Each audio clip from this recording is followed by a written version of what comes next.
Hello everyone, welcome to William and the Magic Box. Today on our show, we are going to have Ryan. Ryan is from Lincoln in Nebraska in the USA. So let's see what Ryan has to say. Enjoy the interview. Hello, can you hear me? Yes. I had to put my headphone in. I see. Hello Ryan, how are you? I'm good. And yourself? I'm very well, thanks so much. Thanks for taking the time on Saturday morning for the interview. Thank you.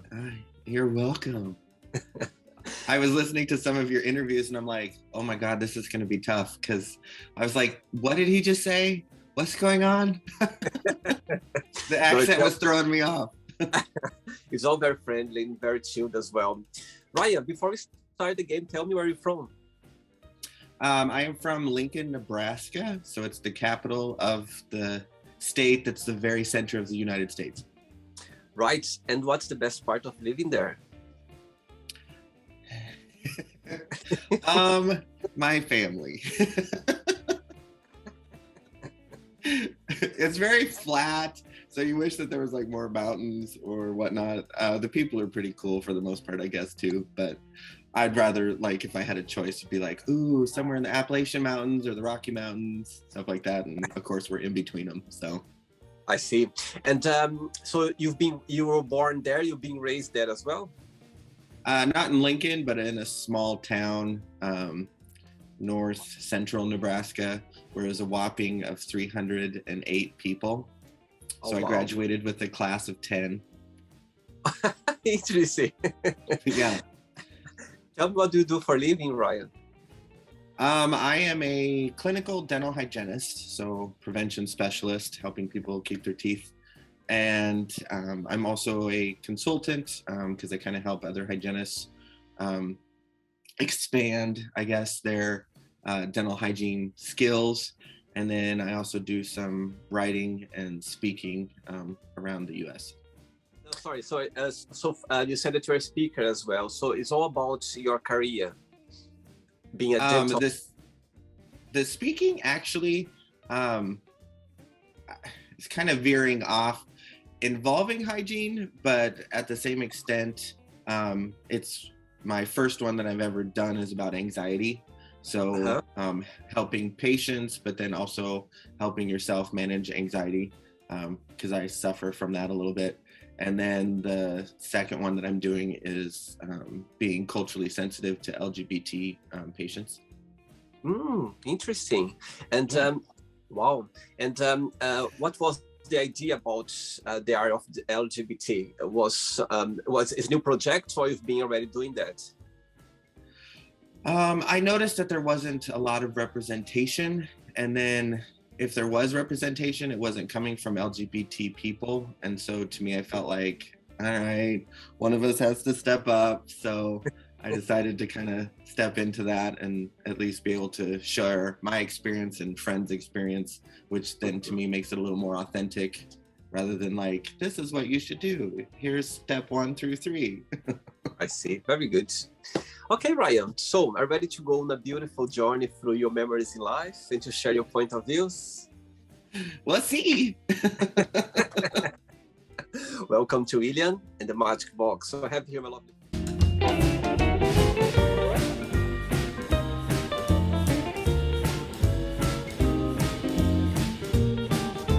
my lovely box full of random fun questions, okay? What are you drinking, by the way? Coffee. I like your mug. What does it say there? What says there? Dash? Rainbow Dash. So I'm a brony. There we go. There we go. Right, so I'm just going to play a song now just for us to move a little bit before the first question, okay? Okay. Let's do it. Okay, Ryan, so just before we start the game, through the journey, if there is a question that you don't want to talk about for some reason, you don't have an answer, always can change, okay? All very friendly. Okay. First question for you is, when have you been the most happy? Ooh. I would say probably after I graduated hygiene school, knowing that I'd made it through college, But then also getting married was a pretty high light in my life. Oh, wow, you got married. Wow. Yeah, 10 years ago. 10 years ago, my God, it's amazing. I know, I'm old. Not really, but yeah, we got married before it was legal in Nebraska. So Wow. we got married in a state next to our state that had it legal. So I see. So as you've been married for 10 years, tell me so far through this journey, what's the most beautiful lesson you've learned from your husband? I would the most beautiful lesson I've learned. These are hard questions. I would probably say he's very giving in his nature. And with my background, I grew up having to be kind of very protective. And so he's allowed me, I guess, to open up more than what I used to be. I remember we we were dating, and he had called one time. I even remember specifically where I was driving, and he's like, "So what are we doing for supper?" And I'm like, "Oh, do we eat together? Is that something we're supposed to do?"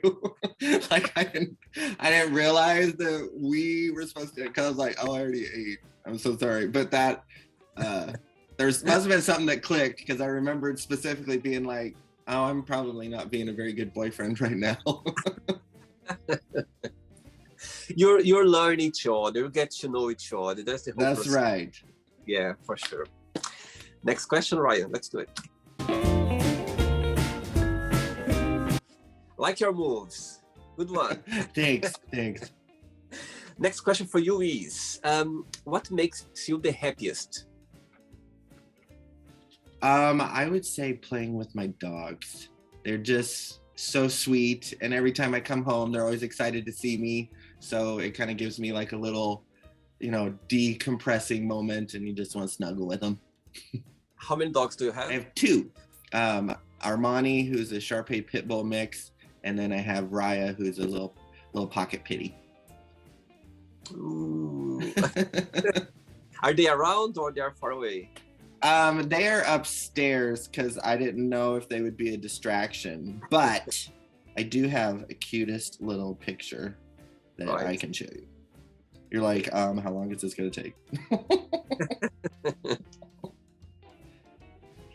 There. Oh my God, that's beautiful. Wow. Yeah, they're super cute. Oh, very sweet.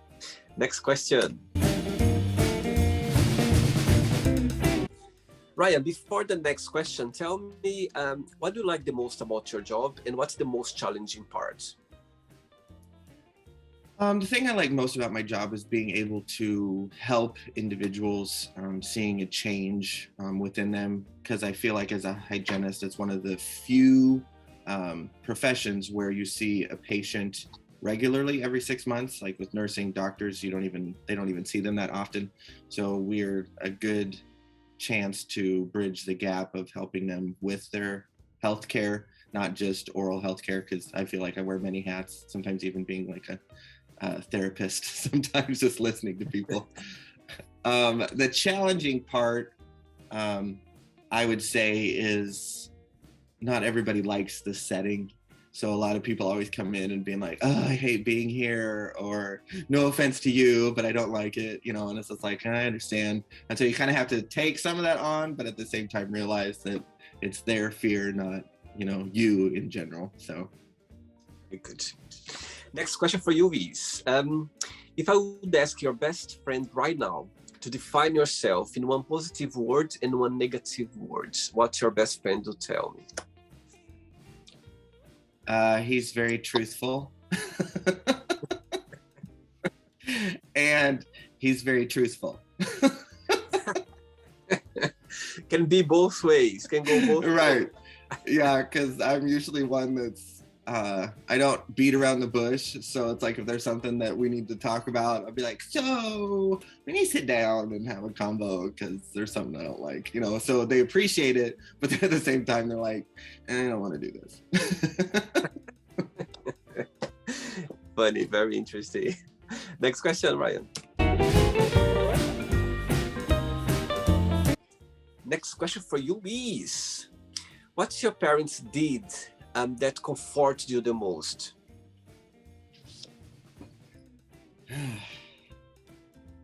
That's a tough one because my parents divorced when I was 1, and then I was raised by my grandparents. Right. So my parents I kind of view as like aunt and uncle type thing. But I guess they were always there to listen to me. So with that aspect. I see. And being gay, did you always have their support as well? No. That was a quick answer. No. Well, because my mom was very supportive, and then my dad took longer to come around, and then I never told my grandfather before he passed, and my grandma kind of just eased into it, but we never had the conversation because, again, small town, conservative, very religious, so there was a lot of dynamics that I had to walk this tightrope of trying to figure out who and what and how. I see. And do you have siblings as well? I do. They're very sweet. I have an older brother who lives back up where I grew up. He took over the ranch. And I have 2 sisters that live close to me. One's like 3 minutes away. The other one's like 10 minutes. And we hang out all the time. So they're great and very supportive. Big family. Yes, I'm the youngest. I'm the baby. They spoiled one. Oh, so you're the oldest. Actually, I am. I've got just one sister younger than me. So, yes, I'm the oldest. Never been spoiled. I've never been spoiled. It's like the way you said that makes me feel like you're older than the other sibling. Good point. Good point. I like it. Next question. Okay, Ryan from Lincoln in Nebraska. Next question for you is, what does success mean to you? Ooh, I think it's, I mean, I know a lot of people would be like, oh, having a family and you know, and having everyone around you that you love.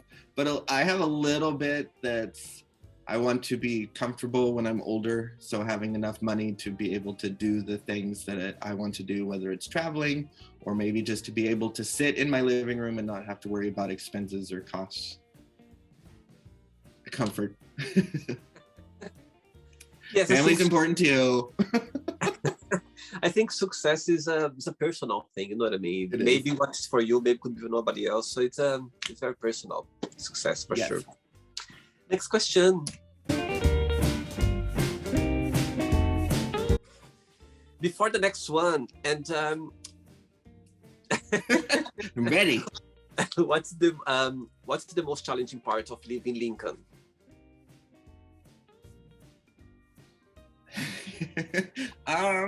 Most challenging part of living in Lincoln.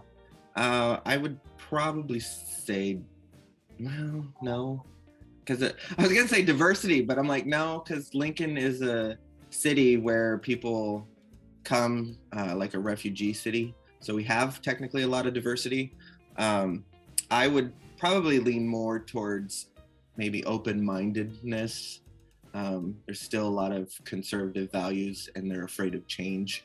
So sometimes that doesn't allow for other individuals to freely express themselves. I see. How about the gay scene there? There is like gay bars or there are some gay areas? Yep, we do. We had the Q before it burned down. and then we have Das House, which is another fun gay bar. They have a lounge area, a dance area, drag queens come. They also have like drag queens that do like a brunch every last Sunday of the month. So I would say it's pretty, because it's a college town, because we have the biggest university in Nebraska here. So that kind of helps, with the per capita of gay people. Absolutely. I think it helps to open people's minds, know what I mean? Those conservative ones for sure. Right. Young people around, they just want to be themselves nowadays. Know what I mean? Technology is around as well. The information is more kind of as open and see, and you can see some more information. Right. So it helps as well, for sure. Well, and it's kind of one of those things where Nebraska is set up to where you have Lincoln and Omaha, who are these big cities on the east side, but then everything else is like smaller cities. So it's like you kind of have more of an open-minded, and so everybody kind of draws to this area, but you kind of wish it was a little more spread out type thing. I see. Very good. Next question for you is, what is the most romantic thing someone has ever done for you?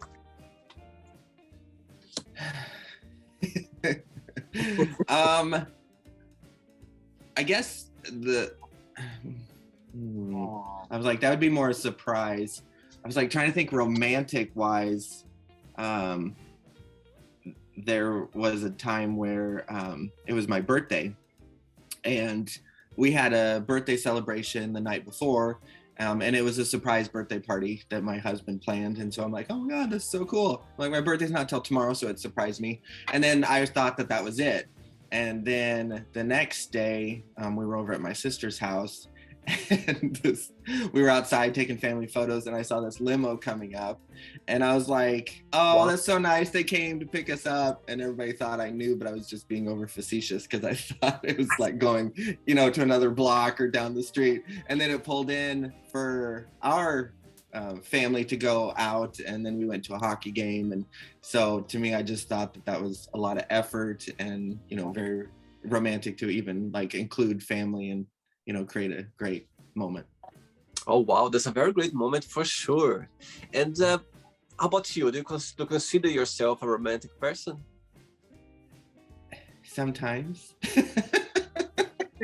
I mean, I was the one that did propose, so I planned that out. We were in Cancun. Wow. And what I did was I set up the hot tub, and then I had rose petals and then a little chocolate box. And then I wrote in soap above the hot tub where it said, "Will you marry me?" And then the chocolate box was sitting on the corner. Wow, that's so sweet. My goodness. Yeah, with the ring inside. Oh. Yeah. I'm sure he said yes straight away. He did, yes. Good. Very good. No, he said he'd think about it and get back to me. So. Oh, sweet one. Next one.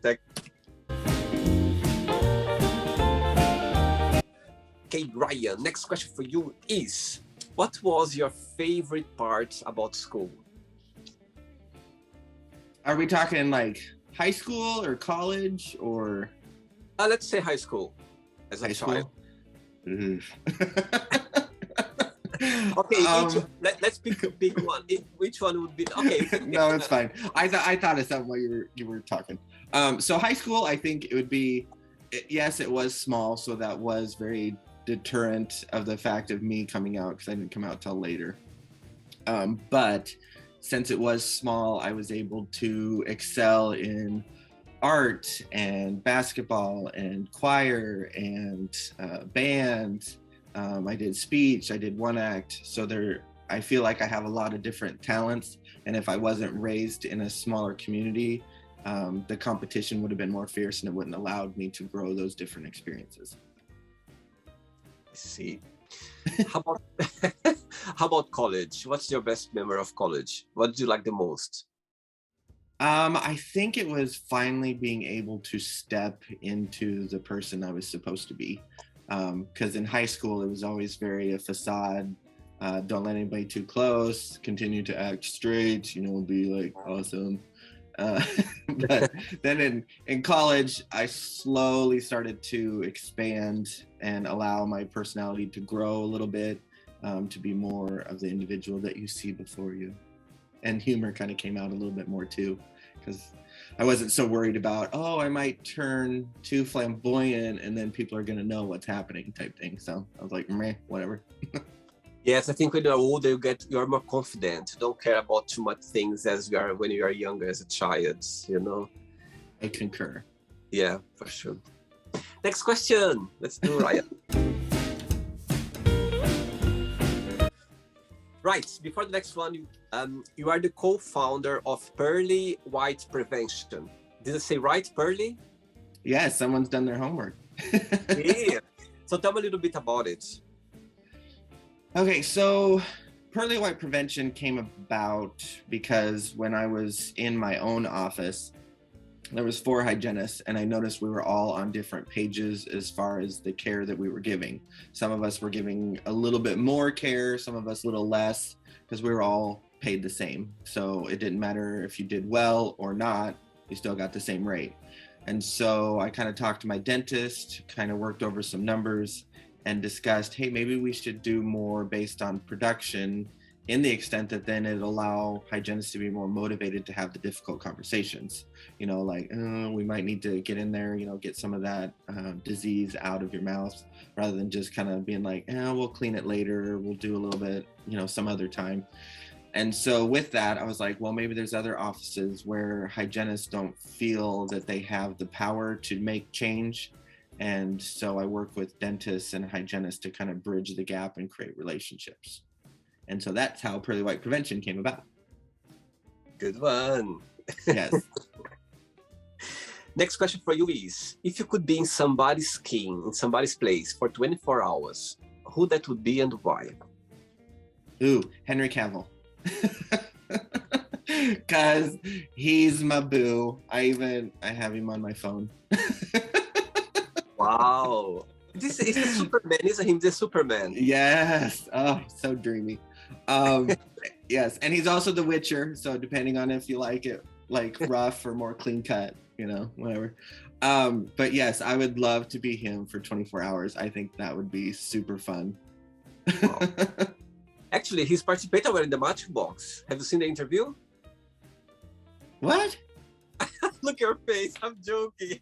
I was like, nuh-uh. I'm like, I need to find that episode. You'd be like, I would, and then where he mentions me, you know, then I'll be like, oh, it all makes sense now.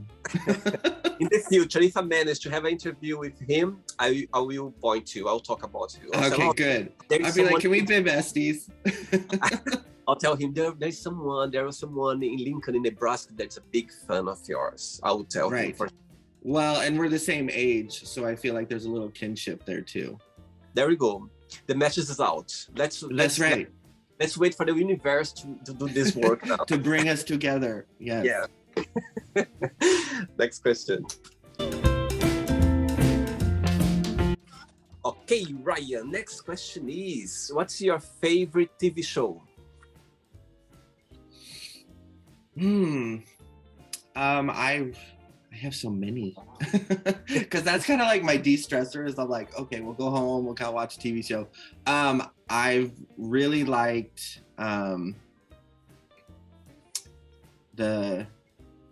just like that, Lock and Key. Oh my gosh, on Netflix. Have you seen that? No, what's it about? Oh, so anyway, this family moves into this old house called the Key House, and the kids end up hearing voices or whatever, and each one leads them to a key that has different powers. And so I've always liked fantasy type stuff. So this is just so well written. But then I also like The Witcher or The Discovery of Witches, anything that's like fantasy where somebody has magical powers. I grew up in the Harry Potter stage, so I'm all about it. And it's a new series, or something already old, this series? It is on its second season. So second season just came out, I think, last month. But yes, so good. You should watch it. I'll make a note. Good. Next question.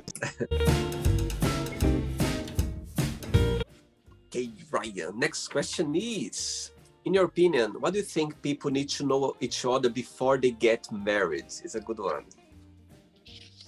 What do they need to know about each other before they get married? Yes. There's so many things that come to mind. Please put it out. Well, I was like, okay, well, you should probably know like what their financial arrangements are, because you're going to be taking that on.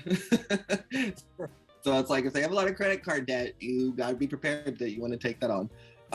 Then I've been like, well, then you'd have to know their, I guess, sexual appetite, because you're going to have to be dealing with that for a long period of time. If you don't match, there's going to be problems. And then I think there's kind of a balance of give and take. And so if you find that you both are bullheaded and there's no give and take, then that's not going to change. So to me, there always has to be like a little ebb and flow, because Devlin has strengths that I don't possess and I have strengths that he possesses. And so when people are like, oh, so who's the male or the female? We're very much like, well, he'll do, the cooking and the dishes, but then I'll do the vacuuming and cleaning the house, and so there's not one strong role.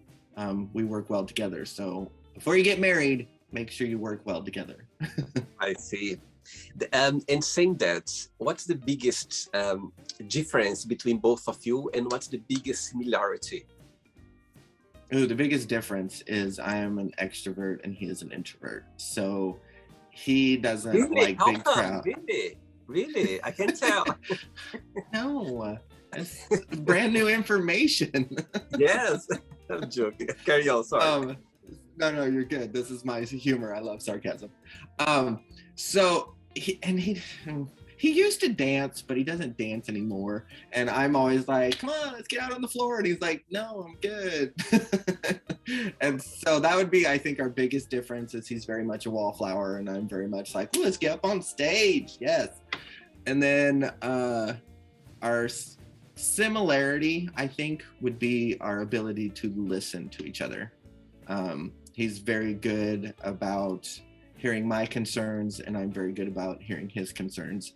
And so to say that we argue probably hasn't happened for a long time. We'll have like disagreements, but it never gets into a shouting match because we respect each other enough to know that it doesn't have to get to that point in order for us to understand each other.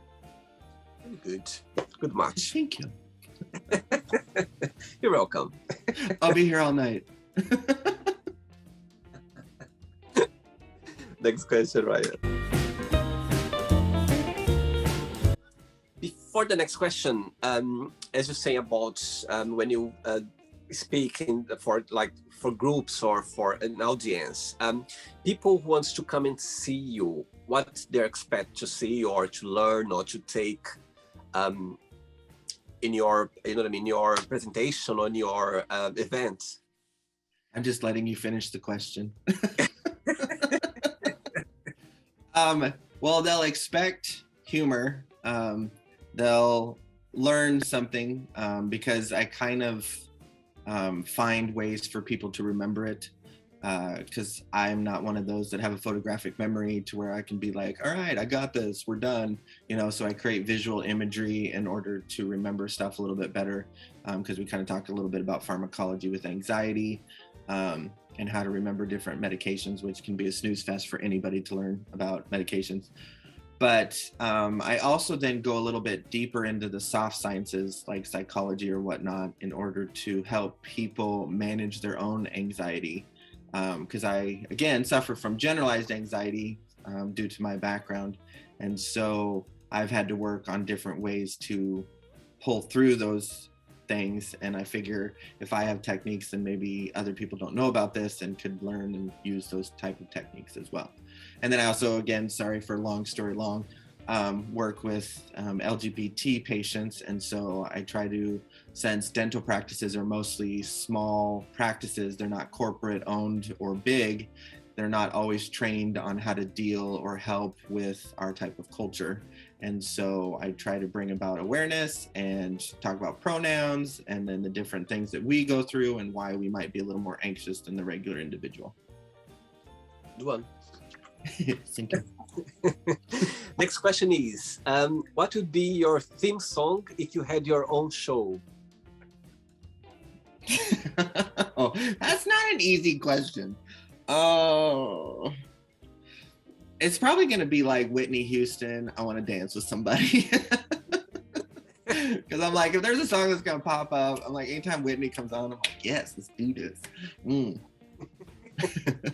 Oh, I love that song. It's amazing. I do too. It just gives this lovely energy. It just brings you such good memories and like memories. Absolutely. And everything. I love it as well. It's impossible not to be like moving when it comes along. It's impossible. Absolutely. Or to be happy. It's not like you're going to be like, oh, I don't want to dance. It's like, oh yeah, I want to dance with somebody. Oh, so hard. Although if you ask my husband, it might be. For don't believe you said that. Oh my God. 3 questions left for you. Let's do it. Okay. Okay, Ryan from Nebraska. Next question is, what's the best advice you have received? I would probably say that it's amazing what you can do when you don't know you can't do it. So usually a lot of people always have self-doubt or don't think that it's possible. And if that was technically all thrown away, we'd see a lot more creativity and cultivation occur. And so that's what I always try to remember, that if self-doubt comes in, that usually everybody has it. And I just need to, know that I too, with everyone else, am going through this and I'm not alone. I like what you just said, right? Because when we are going through tough moments in our lives, we tend to think or to believe that we are the only person going through that situation. You know what I mean? Right. And as you just said, there's so many people, and actually through those interviews that I'm doing now, and there are so many people connect with each other. They go like, oh my God, I watched this interview with them, and it was so nice to hear somebody else talking the same issue that I've been through in my life before, or something Absolutely. similar. So I think it's good to hear that, to know that, because when you are there, you just go, you put yourself in that, you know what I mean? That's, let's say, protect word. That's, you think that Right. nobody's Bubble. going through it. Yeah, this bubble. Yeah, that's what I want to say. And that's it. It's nothing else. It's going through. And it's so wrong to think like that, because Absolutely. there are so many people facing, and not just that, the positive side as well. People like, when you are this beautiful, like, that expand this moment, so you think that it just happened to you, but no, there's so many people as well doing the same and exploding, and you know what I mean? That's right. Yeah, And that's why Pride events are so important. Yeah. It helps remind us that we're there together. Yes. 2 questions left. Let's do it. But before the next one, in your opinion, what's the biggest cause of anxiety in the gay scene nowadays? I think it's a little bit to do with, one, expectations of others, expectations of ourselves, but then the culture of when you don't see someone familiar like you, or you can't find representation, or you don't have a safe place to even talk about or have those thoughts. A lot of that causes anxiety because you have to push it down. And it's just sad, but I hope that a lot of people know that there's plenty of resources out there for individuals that need help. And, if somebody needs something, they can always message me on Facebook. I'd be more than willing to talk to them through anything. Very good. Next question is, tell us something that you have done that you feel very proud of yourself. Nothing.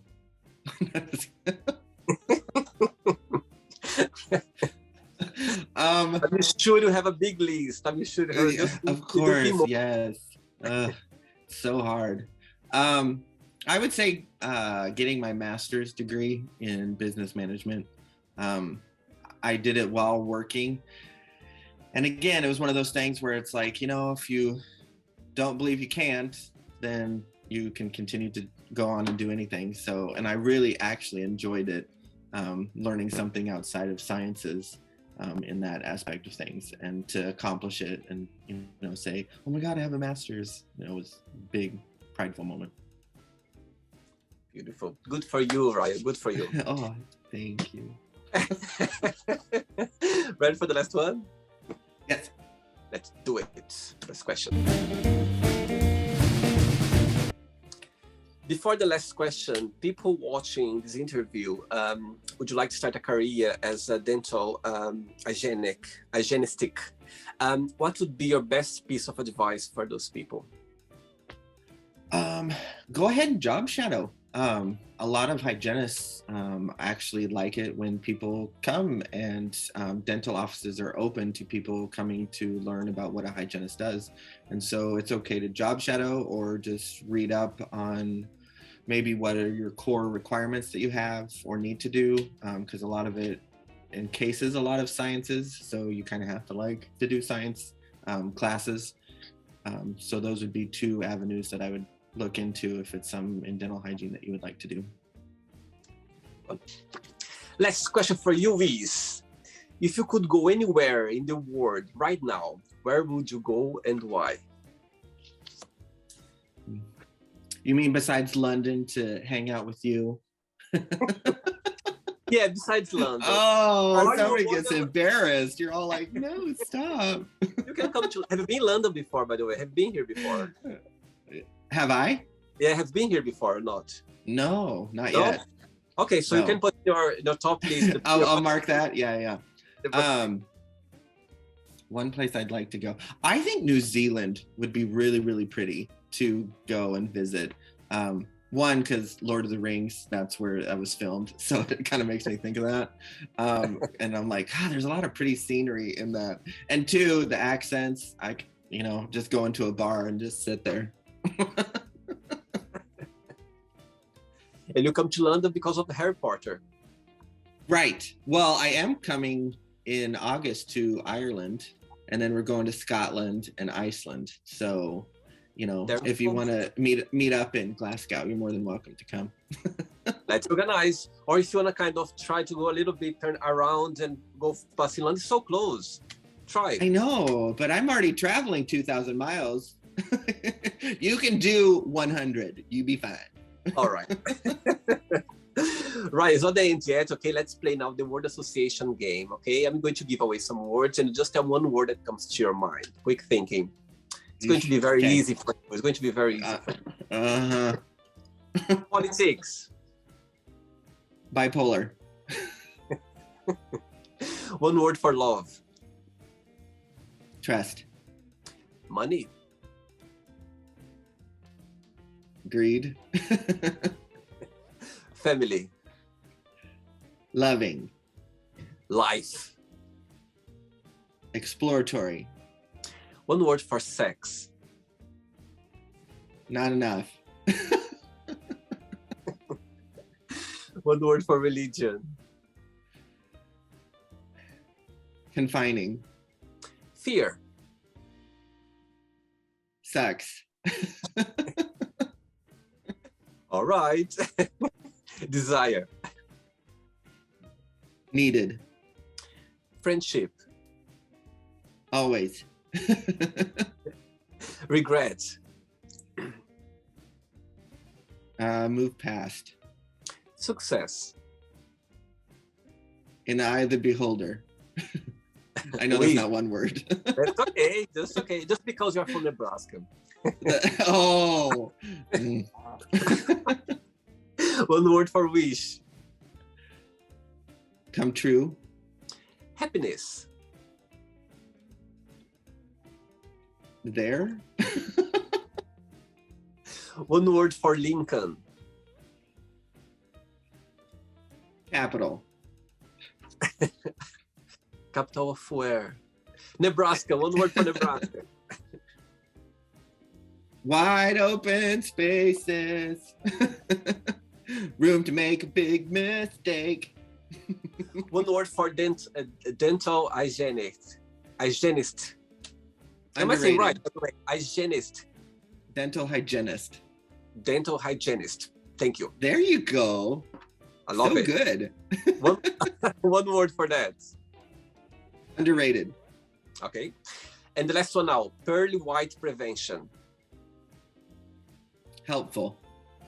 Great. Let's pretend now I'm going to meet your lovely husband for a coffee, if I may. And I'm going to ask him, tell me the most beautiful thing about Ryan and tell me something that he still needs to work on, to improve on. What do you think he would tell me? I lucked out because I asked him these two questions this morning. Because I was like, just in case if he asks this, what are your answers? Okay, so don't answer me. Just call him to answer you. I'm joking. Yeah, he's not dressed, so he would be like, "No, I'm not." Even better. You're gonna get more audience for the show. You'll be like, now I see what you see. He said that my ability to have goals and try to reach them is one of the things that he loves most about me. And then the thing that he said I should maybe work on, and of course that one's not coming to me because apparently I wasn't listening. Maybe listening should be one of them. What did he say? I can't. Oh, that we sometimes get a little too locked into staying inside, and he wishes that we would go outside and explore more stuff. Okay. Ready for a question for me now? Let's play now. I'm always ready for a question for you. Let's play now. Ryan and the magic box, and you can ask me a question. But okay, Ryan, you can ask me a question now.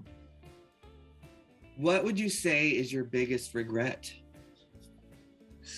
Ooh. Let's ask my partner, my husband. I don't have a husband, I'm joking. Okay, my biggest regrets. All right, before I answer that, I believe that regrets are lessons. I think we need to always see the regrets, learn a lesson and leave on the side and don't go back there anymore. It's always moving forward, I believe. But I think with the biggest regrets, I would say, you put me in the spot now. Yeah, it's not as easy as it looks, is it? When the table is turned. Good point. I think I would say when I think about regrets, I would be more, let's say, focus in what I want to achieve in life earlier on. You know, I think nowadays I feel more focused what I want to do in life, what I want to achieve. I always wanted when I was younger, but I wasn't that focused that much. You know what I mean? So I regret that. But saying that, I believe that everything comes the right time. You know what I mean? I think I feel more kind of conscious about that now. But I think maybe I wasn't ready to feel more conscious at the time. But when I look back, I think I would love to be more focused on my dreams, on my desires, things that I want to achieve in life. I was more kind of distracted, let's say this way. Nowadays, I kind of manage that better. But see, if you weren't distracted when you were younger, then you might have wished then that you weren't as focused, you know, if you were too focused and started too early. That's the thing as well. And actually, when I think about this project, the Magic Box, the other day I was thinking to myself, if I would start this project, it came the right time. I never had this idea before, but if this idea would come to me, let's say 5 years ago, I don't think I'll be ready as I am. I don't think even if I'm ready yet anyway, but I don't think I would be able to connect, to be so comfortable, connect with people around the globe as I am right now. Do you know what I mean? Right. So I think saying that, I think it's all come the right time, or you know, I believe that things you learn or you kind of grow. Maybe I wasn't ready to be focused at the time. Now I feel more ready. You know what I mean? There's always explanation anyway. But answer to your question, I went around. But answer to your question. Long story long. Got it. Yes, I think I would if I could be more focused in my life or in my goals as I am right now. I think I would. That's what's a little bit of regret when I think about. But it doesn't change my mood or my day. I just, you know what I mean. Absolutely. But yeah, that's. No, I totally get it. Because technically, you're almost saying like there's not such a thing as regret, but more as a life lesson. And now you know. And I'm sure in 10 years' time, I'm gonna say the same. Okay. I'm gonna go like, you know, right? In 10 years time, I'm gonna do another one and say, okay, you're gonna ask the same question. I'm gonna go, you know, Ryan, actually, I wasn't focused at all at that time when I was talking to you. I was just like speaking around. Yeah, rewind the conversation and play the last 5 minutes. Bring it home. Land the plane. I wish I was more focused. So I want to be focused. I'm focused. Who I'm talking to? Where are you from again? I forgot about where you're from. Okay. Yeah, it's okay. It's a little place in the heart. It's in the heart of the U.S. Ryan, did you have a good time? Did you enjoy the interview? I did. This was fun. Thanks so much for bringing this energy, this beautiful energy, genuine energy for the show. Thank you so much. No, thank you so much for you preparing yourself for the interview. Thank you very much. I really appreciate it, Ryan. No, thanks so much for being very sweet and very friendly as well. I think your husband's very lucky. Likewise. Full of energy. Like he thinks it sometimes. Sometimes he's like, stop. I'll be like, Jimmy. Ryan, before you go, if you can share a positive message or a positive quote, something that inspires in life. If I could share a positive message. So something, it's so simple, but live, laugh, love. If you don't live, then what's the point? If you're not laughing, then you're not enjoying life. And obviously you need to love others and yourself. Good one. I love it. Love yourself first, and after, if you don't love yourself first, you cannot love anybody else. So let's start with us. Like RuPaul says, love yourself, because how are you gonna love somebody else? There we go. Ryan, thanks so much for the interview, and keep in touch. Okay, it was a pleasure to connect with you. Thank you. Yes, likewise. Bye-bye. Mwah. Mwah. Take care. Bye-bye. Bye. So, did you like the show? Don't forget to give a like, to share it, and also don't forget to subscribe to the channel. And if you'd like to be part of the show as well, first, subscribe to our channel, and after that, just go to our website, www.williamandthemagicbox.com, and send us a request saying why you'd like to be part of the show. And I see you there. Bye-bye. See you next time.